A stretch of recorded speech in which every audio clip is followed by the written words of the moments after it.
And if you could mute it. All right, everybody. Thank you so much. This is yet another edition of Fuse 8 TV. I am your host, Betsy Bird. And today I am so pleased because we have a very special guest joining us, Mr. Steve Sheinkin, who you may know from such books as Bomb, books on Benedict Arnold, and now books on Most Dangerous, Daniel Ellsberg and the Secret History of the Vietnam War. We will be talking a little bit with Steve about that soon. But first, hello. This is me, and this is my adorable baby. He will not be joining us today, even though he's so cute. I'm just using him to lure in readers. Thank you, baby. Okay. Before we do any of the talky talk with Mr. Sheinkin, I would like to begin with my regular feature, reading too much into picture books. In this case, this is a regular series I do in which I discuss picture books in a way that is unhealthy, which is the natural state of the parent who reads these things over and over and over and over again, and then reads way too much in what is going on. And this week, the book is Bubba and BEAU Meet the Relatives. But it's by Kathi Appelt. This book has a distinction in this week's series because, you see, Bubba and BEAU Meet the Relatives. I actually spoke to Kathi Appelt with my theory about this book, which she could not support. She was very nice about it, and she sort of gave me that look you give people when you think they're crazy, like, yeah, okay. Well, this is my theory about Bubba and BEAU Meet the Relatives. Very simple story. As we all know, at the beginning of this book, the relatives are coming, and Mama Pearl has to clean the whole house. And this is the first time we've met the relatives of Mama Pearl, Big Bubba, and Little Bubba. Now, here's where it gets a little confusing. The relatives are coming. We know that. We are not told which relatives these are. We are not told how they were related to these characters. Now, when the relatives actually come, here they are. They are awesome, obviously. You got Big Bubba, you got Grandma Ruby, and you got Aunt Sapphire right here with Cousin Arlene. Okay, seems simple, but let's read a little bit into this, okay? First of all, okay, so Granddaddy Bubba, okay, so that clearly must be Big Bubba's daddy and Little Bubba's granddaddy. So far, so good. Now, wait a minute. Grandma Ruby and Aunt Sapphire, however, Mama Pearl is the mama here. So as Mama Pearl, I would assume that Grandma Ruby and Aunt Sapphire would be her relatives. And yet we got Big Bubba right here, and Big Bubba is clearly indicating that he is Bubba's father. So I'm like, well, are these like two different branches of relatives that just came over and they're carpooling over? It is unclear if these two are together or not. We don't know. We get no further information in the text. I am, however, very interested in the state of Aunt Sapphire, quite a fancy lady, and her very frou-frou daughter, Cousin Arlene, because there is no Mr. Sapphire in this book. We do not know. They do all go for a bath together, which suggests they know one another quite well, but we have no other information. None is being given in this book. So it is entirely possible, by the way, that Mama Pearl's father is also named Bubba, and that she married a Bubba, and that's just a coincidence. I'm willing to accept that possible theory. So anyway, that is, and if you want to read it, these are some of the most delightful read-alouds of all time, and I think they're still in print. There should be 20 more of them, and there aren't. There's only 3. So go out there, and you should get yourself some Bubba and BEAU Meet the Relatives, because it makes you talk like this. And that is the end of that. So I am so pleased that today we are being joined by Mr. Steve Sheinkin. And in fact, I will now, so casually that you wouldn't even notice it, but I'm actually going to bring up his bio and read it to you so casually. There we go. Aren't I slick? Aren't I sleek? How quickly I did that. So Mr. Steve Sheinkin is the award-winning author of several fascinating books on American history, including the notorious Benedict Arnold, which won the YALSA Award for Excellence in Nonfiction for Young Adults, which needs another name, and the Boston Globe Horn Book Award for Nonfiction. His recent book was Bomb, The Race to Build and Steal the World's Most Dangerous Weapon, which was a Newbery Honor Book and a National Book Award finalist, and the winner of the Cybert Award, as well as the ELLSBERG Award for Excellence in Nonfiction for Young Adults, which needs another name. Thank you so much for joining us today, Steve. Thanks so much. Thanks so much. Nice to be here. Well, I am just so pleased to see you, and I have a couple questions for you. So let's talk about your latest book. Now, I mentioned that, and I showed a little cover a little earlier. This is Most Dangerous, Daniel Ellsberg and the Secret History of the Vietnam War. Could you tell us a little bit about that book? Yeah, it's a complicated story to explain quickly. Learn how to learn that. It is the story of the war, obviously.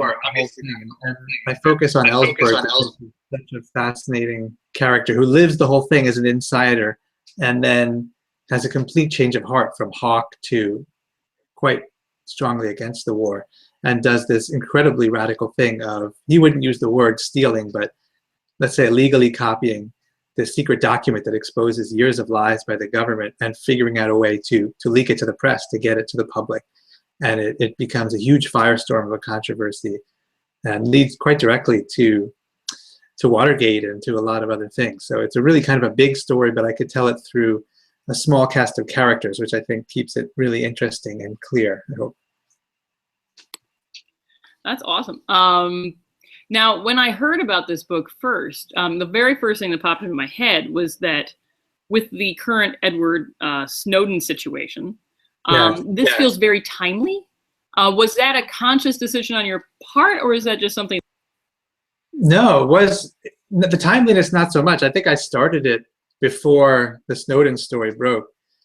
So it's interesting, but it is really timely. And I think the issues that this story raises, Ellsberg's story raises, are very timely. And Snowden really just, I think they would be anyway, but his story really makes it obvious. The links are super clear and parallels too. And in fact, Ellsberg's still around. He's in his 80s and he's super feisty still. And that's how he gets back into the news these days, is because people say, so, you know, you kind of remind me of this Snowden kid. And what do you think about this? And so the links are really, really vibrant. Did you interview him for your book? Yes, I was able to quite a few times. And I had, first of all, I just wanted to, because he's such an interesting and controversial figure. And it's unusual for me to even do a story. In fact, I never have done a story that's been recent enough where the main figures have been alive. So that's totally new and exciting. But then also, even though he's written quite a bit and has been interviewed many times, there were just questions that I, as a storyteller, wanted to know, and things that I wanted to ask that he would never have bothered to have recorded necessarily. So that became a really important part of the research. Now, the book is Vietnam, huge part of the book. Yeah. When I think of my days in high school, I remember very clearly when they were teaching the wars. It was like Revolutionary War, Civil War, World War I, World War II, Korean War, Vietnam War. Yeah. Yeah. I mean, that's just my general impression. So I don't know if the situation has changed or not. But are you hoping that, I mean, do you feel like teens today have a different sense of Vietnam War than we did when we were younger? That's a good question. I mean, I'm the same as you. We never got to it. It was always meant to be in the syllabus somewhere, but we just ran out of time. And so, but I was always fascinated by the subject. And when I started to learn about it, I started to think it was really just about the most complicated story in American history, which is not a bad thing in terms of wanting to learn about it and make it interesting. But I don't know. I mean, I don't do too much market research before I pick a story. I just go with something that I find really interesting. And I do informally. I mean, I'm in schools all the time, so I will always kind of test market things and say, here's a story I have, and I'll start to tell it. And I think that there is interest. There is interest in the controversy and the kind of political thriller style that I try to use in telling the story. I hopefully will help draw those readers in. Did you get any pushback from your publisher in any way? Since, you know, I think a lot of us are familiar with that situation of like, it's the end of the year. Oh shoot, we forgot to talk about the Vietnam War. This thing happened. Have a great summer. No, that's a good question. And they're not shy, my publisher, about telling me, no, I don't like that idea. I'll research something for a month and fall in love with it, and I'll go in and nah, we don't like it. So I trust their judgment. We don't always agree, but we did on this one, and we'll see. Well, that's good. Yep. That gives me hope for the future. Exactly. So here's another question for you. So I've been doing a lot of site visits to libraries recently, and I've been looking at what libraries do with their YA nonfiction. And a lot of the time, they shelve it with the adult nonfiction. They either don't have, sometimes they'll have like a separate section for YA nonfiction in the teen space, but sometimes they just don't have the space, and they'll just like interfile it with the adult books. You are sort of one of the kings of YA nonfiction right now. So what is your feeling on the state of YA nonfiction today? Is it gaining in respect, or is it sort of plateauing to a certain extent? Like tell me what the deal is with the thing you do. Yeah, I don't know if I know it. I don't think anyone's told me, but I do notice it. Is it gaining in respect? I hope so. It seems to be gaining in attention, and I've noticed a lot of really interesting titles coming out this year. So I think that other publishers are agreeing with that and saying, hey, maybe we need to do more of this and get some of our great authors to do this kind of work as well. I still do agree that there is a shelving issue, and that goes for bookstores as well as libraries, where it's basically in the health food section.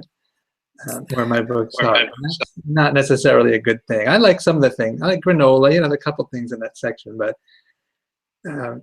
it would be great. It would be way too confusing, I know, but I just don't really see why nonfiction has to be shelved separately at all. And I'm talking to a librarian. That's probably terribly wrong, but I feel like it's just comparable to other really good middle grade or young adult books, the stuff that nonfiction writers are doing. And so it would be great if it were presented in such a way that was as attractive and as also as a work of entertainment, and not just something that you can learn from. You mentioned that there are a couple YA books this year that are nonfiction that are kind of interesting. Can you think of any of them right now? I'm putting you on the spot. Yeah, I could think of a few. Didn't you interview Tobin Anderson about his new book? I did. And that's what I'm talking about. For him to do a young adult nonfiction book really speaks to this, hopefully, the growing popularity of this kind of thing. I just got a galley of Andrea Pinkney's new book about the early days of Motown. And that looks beautiful. Very Gordy, and that like just great stories coming from all over the place.